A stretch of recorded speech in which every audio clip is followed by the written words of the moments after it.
This week, Ghost of the Deep is our featured dungeon for Rite of the Night. Now, if you weren't aware, Bungie has just moved up the timeline for these dungeons by a single week. So thankfully, we don't have to wait 3 weeks for a new dungeon to come around, which is great for those of us that wanted a real challenge. Ghost of the Deep is by far going to be the toughest of these dungeons. And with it comes 4 old weapons, each with a new look, as well as refreshed perks. Those weapons being the new Pacific Epitaph, Greasy Luck, Cold Comfort, and No Survivors. Now, these weapons all have a new 9-theme look to them, as well as being able to drop a depth variance from ultimatum difficulty, on top of also having a random chance of being a shiny weapon, which has double perks for each column, as well as the hollow foil look, which looks quite nice. So in today's video, we're going to be going over each of these 4 weapons to give you an idea of which roles to look out for, as not only are all 4 of these dropping this week, but there's going to be increased drops for them next week. Now, before that though, we need to go over the brand new origin trait, which is found on all of our Rite of the Nine weapons, that being Gravity Well. This perk reads that reloading this weapon automatically gathers nearby ammo. Now, it's pretty straightforward. The radius is around 16 meters, and it picks up any nearby ammo, that being both special and heavy. Think of this as like a reload to loot perk, with it mainly synergizing with manual reloads. For instance, perks like Envious Arsenal, auto-loading holster, slide shots, none of those will synergize with Gravity Well. However, perks like Lead from Gold do in fact proc Gravity Well, meaning you could just like walk over a single ammo brick, pick it up with Lead from Gold, and then proceed to pick up ammo within 16 meters. Now let's go over the origin trait that's specific to the Ghost of the Deep weapons. This is called Restoration Ritual, and it reads that reviving allies or defeating combatants with finishers reloads this weapon and readies an emergency ammo refill for the next time this weapon runs out of ammo. So whichever way you proc this perk, whether by reviving an ally or performing a finisher, this will activate Restoration Ritual. Now, theoretically, this could mean you can hold on to this buff forever, as it doesn't disappear until you empty the weapon's magazine. Now, upon emptying the mag, however, this will automatically reload this weapon fully from reserves. You can see it in action here on the original new Pacific Epitaph. Once we finish an enemy, this activates the perk, allowing us to shoot twice back to back. As far as origin traits go, it's a good one. It's super easy to activate, only requiring a finisher or a revive, and it lasts forever, so no need to worry about losing it. Now, you can imagine how nice this would be with, say, Cold Comfort, for example, which is one of the reasons why Cold Comfort was so good when it first came out. Now, let's start with the new Pacific Epitaph, which is a stasis wave frame special grenade launcher. In the third column, we have Envious Arsenal, Unrelenting, Rhyme Stealer, Lead from Gold, Demolitionist, Recycled Energy. In the fourth column, we have Chain Reaction, Kill Clip, Elemental Honing, Sword Logic, Redirection, and Adrenaline Junkie. Now, taking a look at what perks we lost from the original, we no longer have access to Perpetual Motion, Ensemble, or Shot Swap in that third column, which is honestly fine, because these perks weren't really that great anyways. Then in the fourth column, we no longer have Pugilist, Collective Action, and Harmony, which is not much of a loss there either. Right away though, the perk that jumps out to us here is Chain Reaction. This allows our enemies to explode on death, dealing elemental damage, matching the weapon's elemental type. So in this case, Stasis. Chain Reaction is always a great perk for ad-clear weapons. That's literally what made Forbearance such a monster back in its prime, and it has been nerfed since then, but still a top pick, especially on this weapon. In the third column, we have Rhyme Stealer, which is a perk you could definitely make a play for, as this grants you frost armor upon defeating frozen enemies or shattering stasis crystals. Now, the problem we have here is that the weapon itself has no way of freezing or making stasis crystals directly. So the only way you can really make Rhyme Stealer work is if you're building into it with a stasis build. The other perk that's really good here is Lead from Gold, which again, I just brought up its synergy with Gravity Well. You have a means of creating ammo and a means of just instantly picking up everything in the surrounding area. Unrelenting is also present there. Demolitionist is present. Envious Arsenal, which I definitely love on so many other weapons, isn't really something I want to utilize here on a wave frame. This is not something you're going to be bringing into damage rotations. This is an ad-clear weapon, and the more I look at it, the more I like Lead from Gold. Now, outside of Chain Reaction, you've got perks like Sword Logic, which grants a stacking damage buff on the type of enemy that you kill. For example, minor enemies grant you 1 stack, which lasts for 5.5 seconds, and it's a 15% damage buff. Elites give you 2 stacks, which is 7.5 seconds, and it's a 25% buff. Mini bosses are 3 stacks for 10.5 seconds for 35% damage buff, with bosses being 4 stacks for 15.5 seconds at a whopping 50% damage buff. Now, the enhanced version of Sword Logic increases the timer of each of these stacks by 1 extra second. It's an easy buff to get going, guys. Essentially, 15% more damage when killing miners, which I know you do have Kill Clip right there, which is a 25% damage buff. Now, Redirection is also present, where damage damaging rank and file combatants increases damage against more powerful ones. It's a great perk. I've definitely been using redirection more since it got a big buff this season with its rework. I use it all the time on the seasonal sword. Keep in mind though, this doesn't necessarily boost your damage against minor combatants, but instead boosts the damage against elites after accumulating stacks from hitting minor combatants. It's a substantial buff though. It consumes 3 stacks and will grant 33% damage per stack. And it's definitely something I want to test out. So for me guys, chain reaction, redirection, lead from gold, that's kind of the direction I'm looking for on New Pacific. Now the next weapon we have on the list is Greasy Luck. This is a solar rapid fire frame glaive. In our third column, we have melee momentum, beacon rounds, reconstruction, heal clip, replenishing Aegis, and lead from gold. In our fourth column, we have unstoppable force, redirection, chain reaction, sword logic, close to melee, and incandescent. Now looking back at the original perks, in the third column, we no longer have disruption break, immovable object, or killing wind. And in our fourth column, we don't have collective action or opening shots. Now no lie guys, even for my folks out there that might not be a fan of glaives, we actually have some nice options here. Let's start with reconstruction in that third column. This slowly reloads the weapon over time up to double its capacity. Now this did get a slight nerf alongside auto-loading holster a few months back. That made it take a bit longer, but this really only affects damage rotations. I think for everyday play, reconstruction is still very nice. Now we also have the classic combo of heal clip incandescence. I've utilized this so much on solar weapons, and every time I ever find myself with my back against the wall, especially in like day 1 raids, day 1 dungeons, anything that's contest mode related, I'm reaching for a heal clip weapon, especially heal clip incandescence. Where glaives take it to another level is the fact that you can block with the glaive. So you've got the healing capabilities of heal clip, the AoE from incandescent, but then the damage resist from simply blocking with your glaive. Now we also have lead from gold, which is great for ammo economy, and of course the synergy there with gravity well. Beacon rounds is also present there if you want to get a little quirky. Replenishing Aegis. Again though, no lie guys, I'm looking at heal clip, man. As crazy as that sounds. Now in terms of the perks in our fourth column, you've got some pretty interesting ones, even outside of incandescence. Close to melee is really good for boosting your melee damage. You've got chain reaction. Redirection is also an interesting one considering you could build up stacks with it. The issue when it comes to glaives though is which one of these perks only works with the projectile versus the melee. Like I'm really hoping redirection here does in fact work with the melee, because it would just make so much sense to build up stacks against minors with your glaive melee and then open up on a major with those stacks via either the projectile or the melee itself. So TLDR on Greasy Luck guys, we'll be doing some testing. What I will say though, a heal clip glaive for the ability to give myself back health, combine that with something to increase my reload speed, that being lightweight emitter and maybe light mag, alongside either redirection, incandescent, hell, even chain reaction. That's kind of what I'm leaning toward with this glaive. Next, we have Cold Comfort. This is a stasis aggressive frame rocket launcher, and at one time was considered the best rocket launcher in the game. In the third column, we have Rhyme Stiller, Reconstruction, Impulse Amplifier, Perpetual Motion, Envious Arsenal, and Tracking Module. In the fourth column, we have Elemental Honing, Bipod, Sword Logic, Explosive Light, Bait and Switch, and Chill Clip. Now let me just say, Cold Comfort has got some serious competition, most notably Hezen's Vengeance, which we just recently reviewed with the rest of our god rolls from Vault of Glass. If you're looking for like the best rocket launcher in the game when it comes to damage rotations, Hezen's Vengeance is in a class of its own. But hot damn does Cold Comfort have a lot of things that you would want on a rocket launcher. Envious Arsenal, Bait and Switch, Elemental Honing, Reconstruction. You even got Chill Clip. Anybody remember Bump in the Night? Dude, I still remember using Bump in the Night with Gallahorn and Wolfpack rounds, getting those procs of Chill Clip. Granted, that was patched almost 2 years ago, but the point is that Cold Comfort does possess everything you would want in a good damage rotation rocket launcher. I would say if you don't have Hezen's Vengeance, Cold Comfort is going to be a great option for you. However, if you do have the time loss Hezen's Vengeance with the origin traits as well as the god roll, you're probably good, guys. Yes, we can use Rhyme Stiller, Chill Clip, and perhaps get our stasis synergy going in GMs or whatnot, especially with the artifact mods we have right now. And don't get me wrong, Restoration Ritual is a fantastic origin trait. Bungie may come out and nerf Time Loss Magazine on our Bolt of Glass weapons. And if that's the case, boom, the ability to have 2 extra rockets back to back to start DPS with Restoration Ritual is definitely S tier, but we'll see. We'll definitely be doing some direct comparisons between those two. Now, last for our Ghost of the Deep weapons, we have No Survivor,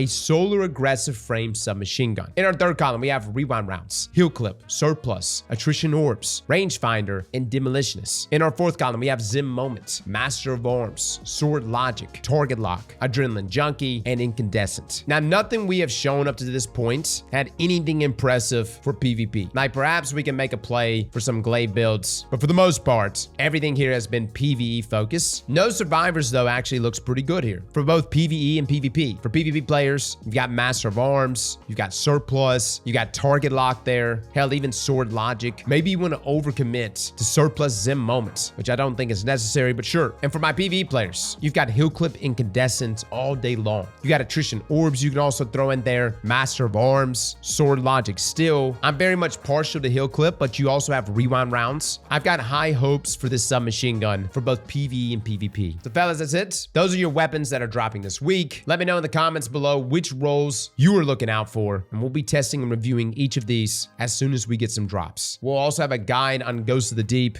for those looking for a refresher. Well, fellas and ladies, thank you all for coming and watching, and as always, slap that like button like your mama told you right.